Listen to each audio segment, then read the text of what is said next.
The divorce was final on a humid Thursday in late August 2025, 93 days after the papers were signed and exactly 162 days after I found the turquoise lunchbox.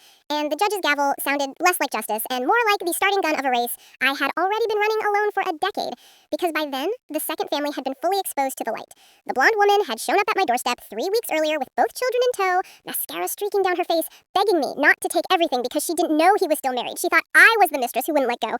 And I stood on the porch in the same spot where I used to kiss him goodbye every morning and told her I was sorry she had been lied to for 8 years, but the person who owed her tears was currently sleeping in a studio apartment above a dry cleaner in White Plains. And I closed the door while she sobbed on my welcome mat because my sympathy had limits and they stopped exactly where my daughter's future began. And the judge awarded me the house with no mortgage, the entire investment portfolio, the Audi he loved more than either family, sole legal and physical custody with supervised visits only at a county facility on Saturdays from 10 to 12, and monthly payments so large he had to sell the Rolex I bought him for our 5th anniversary just to make the first one. And when the courtroom emptied, I walked out into the bright sunshine feeling lighter than I had since the day I said I'd do.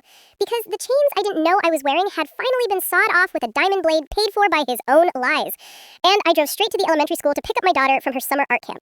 And that was the first time I noticed the man leaning against the chain link fence watching the kindergarten pickup line with the kind of exhausted patience only single parents perfect. Tall and broad-shouldered, with dark hair that curled at the collar and a little silver threads at the temples that caught the light when he laughed at something his son said. And his daughter, maybe 6 years old with wild brown curls and purple glitter sneakers, was swinging on his arm like it was a jungle gym, while his son, a serious-looking 8-year-old wearing a NASA t-shirt 2 sizes too big, clutched a half-finished origami spaceship and stared at the sky like he was calculating re-entry. And I only noticed them because my daughter ran straight past me to hug the little girl, shrieking about best friend necklaces and matching slime recipes. And when I walked over to collect her, the man straightened up and smiled a kind of tired, genuine smile that said he knew exactly how long the day had already been. And he said sorry if the kids had been too loud in the auditorium earlier. They got excited when the paint came out. And I laughed and told him my daughter still had cerulean fingerprints on her elbow, so we would be finding for weeks. And we stood there chatting about nothing important. Sunscreen brands and the new principal and how the cafeteria pizza tasted like cardboard soaked in regret. Well, the children ran circles around us, shrieking with the sugar rush of freedom. And I learned he had moved to the district the previous fall after a bad divorce of his own, that the kids' mother lived in California now and saw them twice a year if the flights weren't too expensive, that he worked from home doing something with satellites and code, and that he had no idea how to French braid but was getting better at YouTube tutorials at 2 a.m. And there was something about the way he looked at his children, proud and protective and a little terrified all at once, that made the scar tissue around my heart ache in a way I hadn't expected. And when my daughter begged to have a play date with the little girl, I heard myself say yes before I could think twice. And he looked surprised but pleased, and we exchanged numbers like normal parents instead of two people who had both been blown up by love and were still walking around picking shrapnel out of their skin. And that night, I lay in bed staring at the ceiling fan, wondering why the thought of coffee with a stranger made my pulse race faster than anything had in years. And I told myself it was just loneliness, just adrenaline from the courtroom, just the relief of being free. But the truth was, I had already memorized the way his eyes crinkled when he smiled, and the small scar on his left eyebrow, and the fact that he smelled faintly of cedar and coffee grounds. And I fell asleep wondering if it was possible to meet someone who understood exactly how broken trust felt because he had the same fracture lines in the exact same places. September arrived with new backpacks and fresh grief because the first Saturday supervised visit happened the day after Labor Day, and my daughter came home silent and pale and refused to talk about it until bedtime when she crawled into my lap and whispered that the little boy from the other family was there too, that they had played Legos together while the grown-ups argued in the hallway, and she didn't understand why Daddy looked so sad and why he couldn't just come home. And I held her while she cried herself to sleep, and then I sat on the back deck drinking wine straight from the bottle until the stars blurred, because nothing prepares you for the moment your child realizes her father is a stranger wearing a familiar face. And the next morning, I was still raw when I walked into the school drop-off line and saw the man from the playground again, this time holding a tiny unicorn backpack while his daughter skipped beside him, and he took one look at my face and asked if I was okay. And I don't know if it was exhaustion or leftover rage or the fact that he didn't flinch when I said no, but I ended up telling him everything over burnt coffee in the school parking lot while our kids played tag 20 feet away. And he listened without interrupting, without offering platitudes or advice, just nodded in the right places and handed me tissues from the glove compartment when the tears came. And when he finished, he said quietly that his ex had done something similar. Not the second family part, but the disappearing into a whole other life part. And that some mornings he still woke up expecting to hear her humming in the kitchen and then remembered she had chosen Venice Beach over bedtime stories. And there was no bitterness in his voice, just the same exhausted acceptance I was starting to recognize in my own mirror. And when the first bell rang, we walked inside together and he carried my daughter's art portfolio when my hands shook too hard to manage the zipper. And by the time we reached the kindergarten hallway, I realized I had laughed at something he said, an actual laugh that started in my stomach and came out my mouth without permission. And it scared me so much I almost ran, but he just smiled like he understood that too and asked if the kids could have that play date after all. Maybe Friday if I was free. And I said yes before my brain caught up with my mouth. And that night I changed outfits 4 times and told myself it was just pizza with children, nothing more. But when he arrived at 6 sharp carrying a bakery box and a bottle of red wine his daughter announced she had picked out herself because it had a horse on the label, I felt something shift inside my chest like a door I thought was welded shut had just creaked open an inch. And we spent 4 hours on the living room floor building blanket forts while the kids shrieked with laughter, and when his son fell asleep on my shoulder mid-movie, I didn't move for 40 minutes because it felt too good to be trusted that completely by someone so small. And at 10:30, when the kids were finally down, he lingered at the door, twisting the cork from the second bottle between his fingers, and said he hadn't laughed like that in years either. And I almost asked him to stay, but instead I thanked him for the horse wine and closed the door and leaned against it with my heart racing like I was 16 again. And over the next weeks, the playdates became weekly, then twice weekly, then every day we could manage, because the kids adored each other and the adults were learning how to breathe around people who didn't flinch at the word divorce. And one Thursday in October, it rained so hard the school closed early, and he texted asking if they could wait out the storm at his house instead of this tiny apartment, and I said of course, and spent 20 frantic minutes hiding laundry before they arrived soaked and laughing, and we ended up ordering Thai and watching old Disney movies while thunder rattled the windows, and at some point his daughter fell asleep on my lap, and my daughter fell asleep on his, and we sat there in the dark with only the glow of the television and the sound of rain on the roof, and he whispered that he didn't want to move because this felt like the first time in years his kids looked peaceful, and I whispered back that I knew exactly what he meant. And when the credits rolled, he carried his daughter to the guest room, and I carried mine to hers, and we met again in the hallway, lit only by the nightlight shaped like a star. And he reached up like he was going to touch my face, but stopped himself and asked if this was okay, if they were okay here, if I was okay. And I said yes to all 3 questions at once, and he smiled so softly it hurt, and nothing happened that night, except he stayed until the rain stopped at 2:14 a.m. and kissed my forehead the way you do when you're not ready for more, but you're definitely not ready for less. And I fell asleep smiling for the first time since the lunchbox, wondering how it was possible to feel something new growing in ground that had been salted and burned so thoroughly. And the answer became clear over the following months. It wasn't new growth. It was the old roots finally breaking through concrete, because some hearts are built to survive anything if someone just waters them long enough. The lunchbox was turquoise, cheap plastic, with cartoon dogs that had been popular 4 years earlier when my daughter was still small enough to beg for them at Target, and I found it wedged halfway under the passenger seat of the black Audi while I was vacuuming Cheerios and soccer shin guard straps before dropping the car at the detailer on a gray Tuesday in early March 2025. And at first I laughed, because no child in our house had carried anything that bright since kindergarten, so I assumed one of the girls from the team had left it after practice.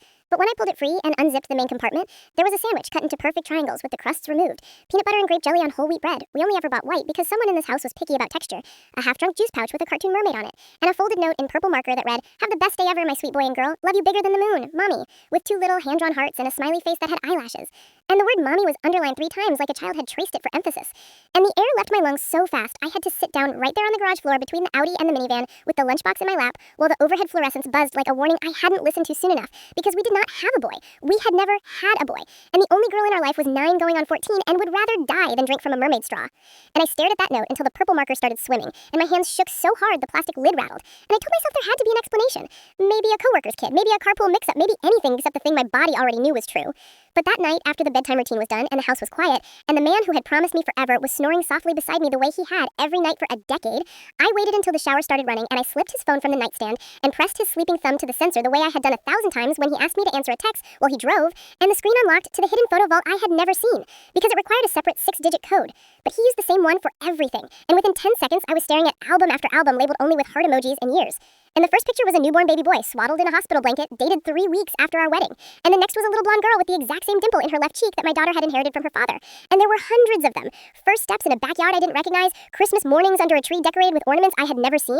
And the timestamps went back 10 full years, overlapping every milestone of our marriage like a shadow life running parallel to the one I thought was real. And I scrolled until my thumb cramped and the shower shut off. And I still couldn't stop because every new photo was another knife. Another proof that while I was crying over negative pregnancy tests and bleeding in emergency rooms and learning to live with the word infertile, he had been building a second family 47 minutes north in a yellow house with blue shutters and a swing set and a woman who looked just enough like me from certain angles that strangers probably never questioned why he had 2 wives.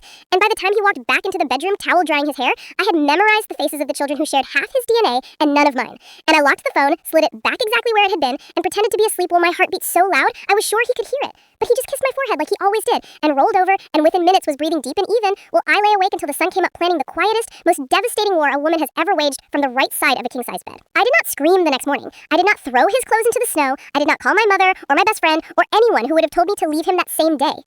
Because I understood something in the dark hours between 3 and 5 a.m. that changed everything. If I reacted now, he would control the narrative. He would cry and beg and promise therapy, and maybe even leave her for a little while, just long enough for me to forgive him and then do it all again in 5 years with someone new. So instead, I smiled over coffee and kissed him goodbye at the door and waved as he backed the Audi down the driveway like it was any other Wednesday. And then I opened my laptop and transferred every dollar from our joint savings into an account he didn't know existed, and I called the attorney whose name had been whispered in mommy groups for years as the one who left cheating husbands homeless, and I paid her retainer with the credit card that still had his name on it but would very soon only have mine. And I hired the private investigator she recommended, who charged more per day than most people made in a week, and for the next 6 weeks I played the role of loving wife so convincingly that he started bringing me flowers again and telling me how lucky he was. Well, every Tuesday and Thursday when he claimed late meetings in the city, the investigator followed him north on I-684 to the yellow house with the swing set and photographed him carrying grocery bags inside and kissing a blonde woman on the porch and buckling 2 small children into car seats that lived permanently in the back of a different SUV, and the investigator got discarded coffee cups and a straw from a fast food kid's meal and sent them to a lab that confirmed both children carried his DNA with 99.9998% certainty, and the attorney compiled everything into a binder thick enough to stop a bullet and scheduled service for the Monday after Memorial Day.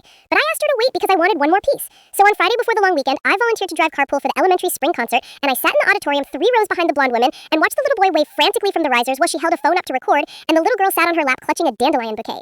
And I memorized every detail of their faces and the way the little boy's hair curled exactly like my daughter's used to before she discovered straighteners.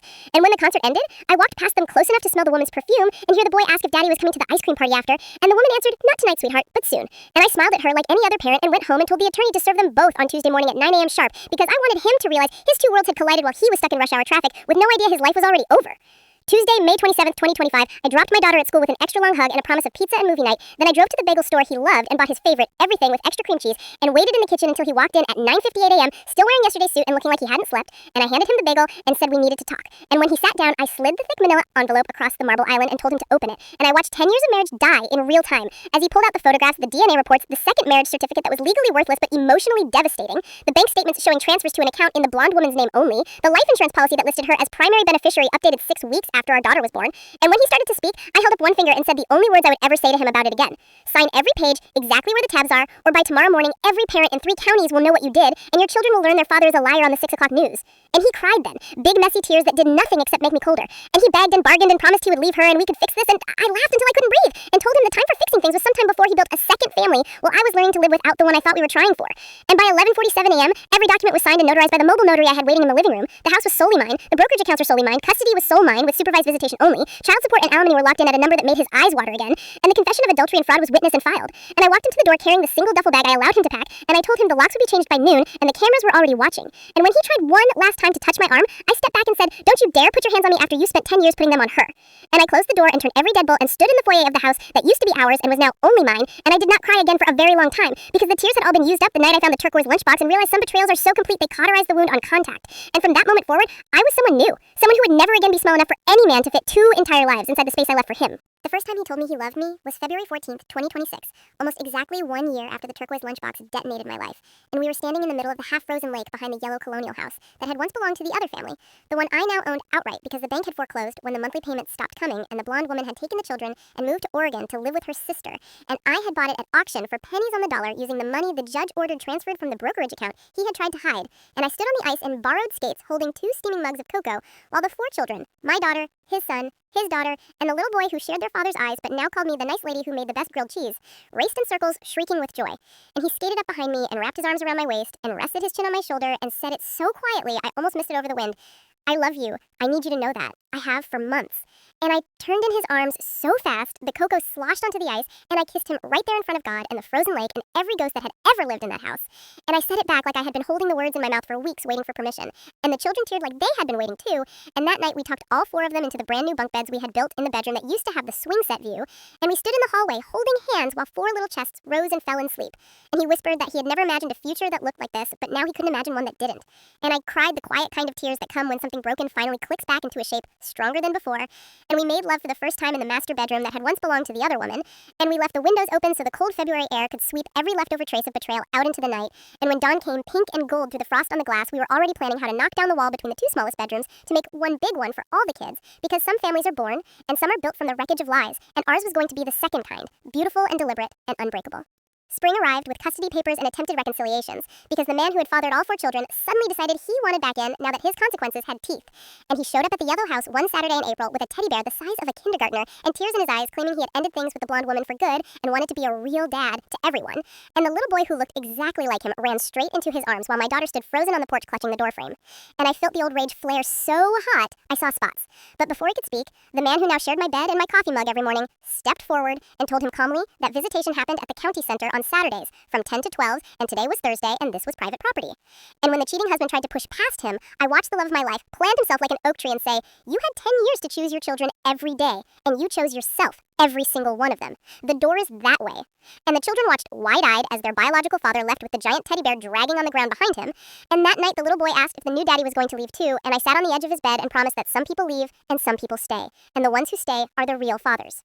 And the man who had never signed a single birth certificate tucked the blankets tighter and kissed the boy's forehead and said he wasn't going anywhere, not ever. And I believed him because I had watched him choose us every single day since the rainstorm in October, choosing school drop-offs and pediatrician waiting rooms and 3 a.m. nightmares and grocery carts that held 4 different kinds of milk, choosing me even when I woke up angry at the world and took it out on the only person who had never deserved it. And by summer, we had knocked down the wall and painted the new big bedroom the exact shade of blue the little girl picked out from a paint chip labeled Mermaid Sky. And we had enrolled all 4 children in the same schools and signed the same emergency contact forms and hung one giant family portrait above the fireplace where 2 smaller ones used to be.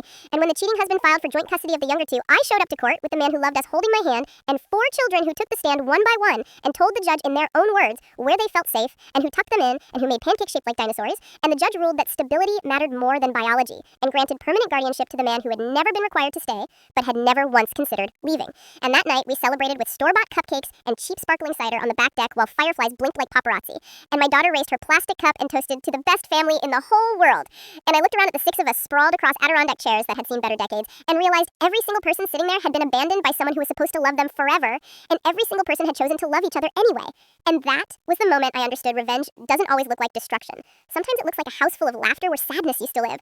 Sometimes it looks like 4 children who will never doubt they are wanted. Sometimes it looks like a man who kisses you goodbye every morning like he still can't believe he gets to come home to you at night. Years slid by like warm sunlight through leaves, and the house that began as a receipt became the only home any of us remembered. And we added a tree house and a tire swing and a dog that nobody was allergic to, and we celebrated birthdays and graduations and first heartbreaks together, and the children grew tall and kind and fierce because they were raised by adults who knew exactly how fragile trust is, and how strong love can be when it is chosen daily. And one December morning in 2031, the man who had become my husband in every way except the piece of paper woke me before dawn and led me outside in our pajamas to the frozen lake where he had carved a heart in the ice with our initials and the date we first said I love you, and he got down on one knee in the snow with 4 children hiding behind the evergreens holding a banner that read, "Will you marry us?" and a ring that had belonged to his grandmother who had also rebuilt a life after betrayal.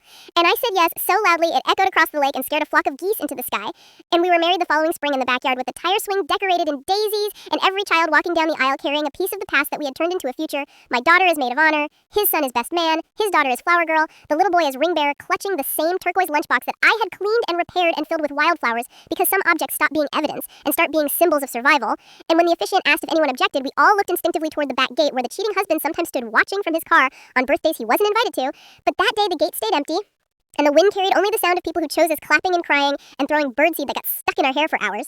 And that night after the kids fell asleep in a pile on the living room floor surrounded by wrapping paper and new memories, my husband carried me over the threshold of the bedroom that had once belonged to ghosts and laid me down like I was the most precious thing he had ever been trusted to hold. And we made love slow and reverent and a little bit desperate because we both knew how rare second chances are when they are real. And somewhere in the dark he whispered, "Thank you for letting me love you," and I whispered, "Thank you for staying when you never had to."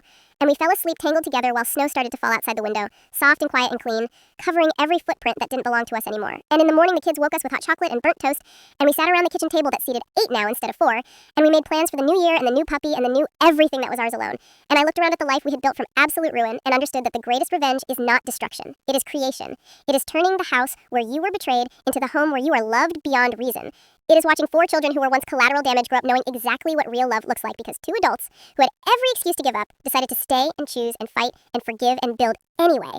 And somewhere out there, the man who started it all was still paying for his choices, one lonely weekend at a time. But in here, the coffee was hot and the laughter was loud and the love was so solid it could hold the weight of every broken heart that had ever walked through the door.